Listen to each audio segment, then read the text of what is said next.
Hey everyone, welcome to today's Explainer. If you've ever felt completely overwhelmed by the sheer, constant noise of the modern world, trust me, you are absolutely not alone.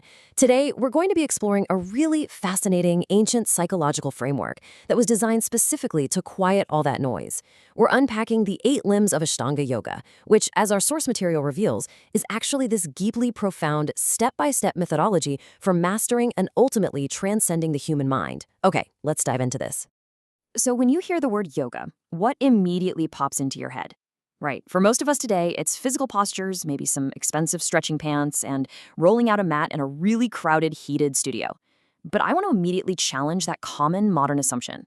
The source material we're looking at today shows us that the physical postures are, well, they're just a tiny fraction of the bigger picture. Ashtanga Yoga is actually a massive, holistic personality development system. Here's a quick look at our agenda for today, charting our journey inward. First, the blueprint of Ashtanga Yoga. Second, outer codes and inner observances.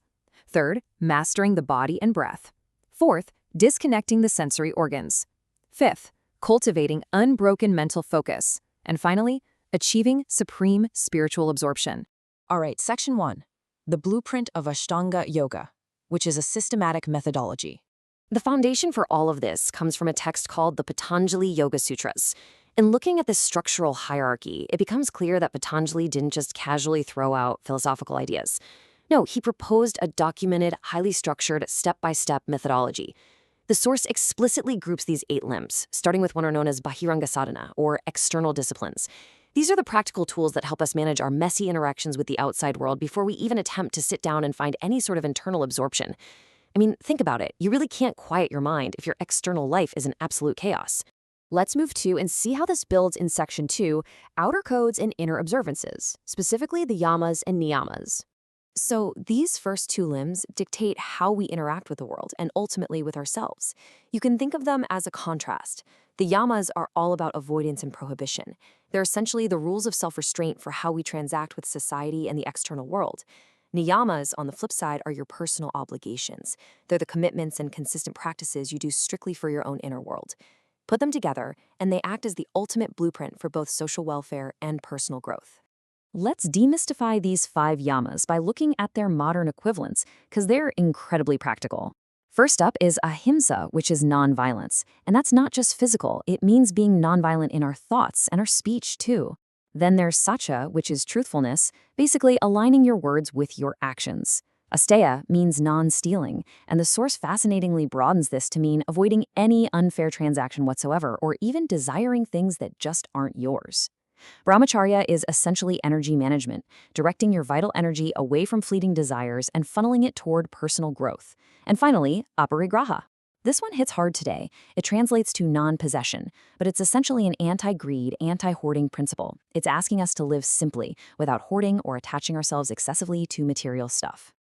Now for the niyamas, those inner observances that purify our physical and mental slates.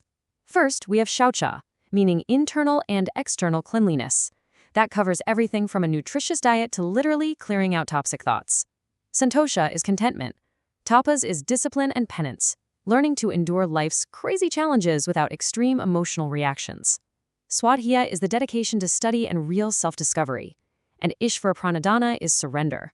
It's dedicating your actions to a higher cosmic principle with absolute gratitude. Let's actually zero in on Santosha for a second. So the crucial point is that true contentment is not about forced poverty.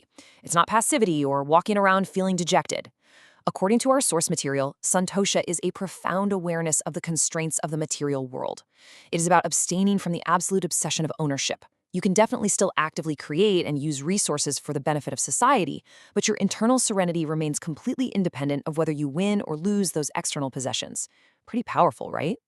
All right, Section 3, mastering body and breath, covering asana and pranayama. Now we finally transition into the physical vessel. And it's totally worth pointing out that this is the tiny fraction of the practice where most modern yoga classes begin and abruptly end. But as the text notes, Patanjali only mentions physical postures, the asanas, in 3 very short aphorisms. Why is that? Well, because asanas aren't meant to just give you a good sweaty workout.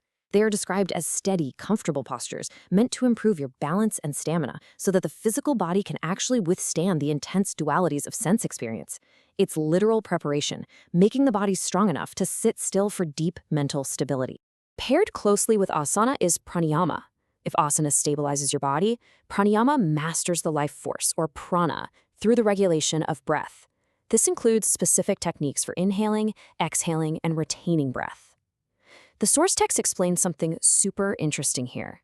An imbalance of this energy is what actually causes physical disease. By regulating the breath, we actively dispel ignorance and physically prep the mind for deep, unwavering concentration. Moving inward to section 4, disconnecting the sensory organs, known as pratyahara. This right here is the major turning point of our narrative. Pratyahara is the vital bridge connecting those outer physical practices we just talked about to the deep inner mental absorption we are heading toward. Now, what's really interesting about this slide is the concept of the senses assuming the form of the mind. In this state, your eyes and ears literally stop reacting to external distractions. They don't just indiscriminately absorb every little thing around you anymore. Instead, they retract, and they only perceive what the mind deems significant. You are essentially turning down the volume of the outside world to absolute zero. Section 5. Cultivating unbroken mental focus through dharana and dhyana. So now that the senses are disconnected, we are guiding the mind into a state of intense micro-focus. And it's vital to understand that these final 3 stages, dharana, dhyana, and samadhi, are linked in a really strict sequential cause and effect relationship. One naturally gives birth to the next. You literally cannot skip a step. Step 1 here is dharana, which is concentration. It's the confinement of the mind to a single place or object, like focusing on the tip of the nose, a specific sound, or a mantra. Now, if that sounds incredibly difficult, the text makes a brilliant point. Human beings actually already possess a massive natural ability to concentrate. Think about how effortlessly you get completely lost in a really good movie, right? Or how hours just fly by when you're engaged in a favorite hobby. Dharana is simply taking that natural, effortless focus and deliberately directing it toward an object of meditation. When that dharana is sustained over time, it naturally morphs into dhyana, which is meditation. This is an unbroken, seamless flow of thought toward your chosen object. The source provides an incredibly powerful visual metaphor for this. Dhyana is like the smooth, continuous transfer of oil from one vessel to another. Think about how water splashes and breaks up when you pour it, but oil pours steadily, seamlessly, without a single interruption. That completely splash-free pouring is exactly what your awareness should look like in the state of dhyana. Which brings us to section 6, achieving supreme spiritual absorption, or samadhi. We have finally entered the final stage of the funnel, the ultimate pinnacle of the Eightfold Path. And this brilliantly illustrates a concept called tripudi, if we use the unified center of the mandala we're looking at as a metaphor. Tripudi is the triad, the 3 parts, the meditator, the object of meditation, and the act of meditating itself. In samadhi, the borders between those 3 distinct things completely fade away. There is absolutely no barrier left between subject and object. There is only a unified, total experience of oneness. Now, what is absolutely vital to take away from this is that samadhi isn't something you actively do. It is not some complex new technique to learn or a state you can force yourself into. It is a natural emergence. It simply reveals itself when concentration and meditation are perfectly established and the mind is completely untainted. It's the natural culmination of everything we've built, starting all the way back at our external social behaviors. We've traveled a long way today. We started with how we interact with society, moved into our personal habits, worked through the physical body and breath, pushed past our sensory organs, and finally arrived at the deepest, splash-free focus of the human mind. Ashtanga Yoga is truly an absolute masterclass in human psychology. So I'll leave you with this provocative question to ponder as you go about your day. Knowing that this ancient framework extends so far beyond physical stretching on a mat, which of the 8 limbs will you consciously practice in your daily life today? Thank you so much for joining me on this explainer, and I'll catch you next time.